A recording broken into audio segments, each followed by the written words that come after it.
Dans cette maison, de 1897 à 1913, habitait Anatoly Marianov, originaire de Nijni Novgorod. Le mélange du réalisme brutal et d'absurdité dans ses écrits fait penser à Boris Vian. Son comportement scandaleux rappelle les provocations de Serge Gainsbourg. Son dandysme égale celui de Jean Cocteau. Et tout ça dans la Russie bolchevique des années 1920. Marianov est né dans une famille aisée. Son père était marchand, sa mère appartenait à la petite noblesse.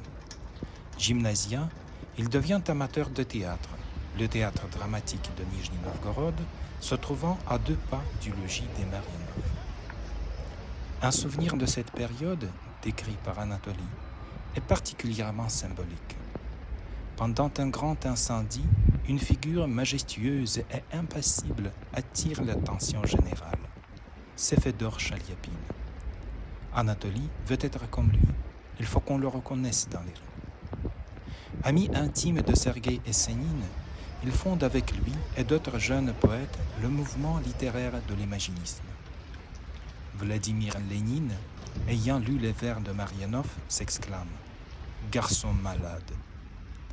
Après la mort tragique d'Essénine, Anatoly publie les mémoires sur le poète qui font scandale. Au début de l'époque stalinienne, son roman Les Cyniques, imprimé à Berlin en 1928, est interprété à l'étranger comme anti-révolutionnaire. Bien que ce n'ait point été le cas, cette publication n'a pas amélioré la réputation de Marianov auprès du gouvernement soviétique. Dans cette maison à Moscou, Sergueï Essénine partageait quelques chambres avec Anatoly Marianov, mais la plaque commémorative ne mentionne que Essénine.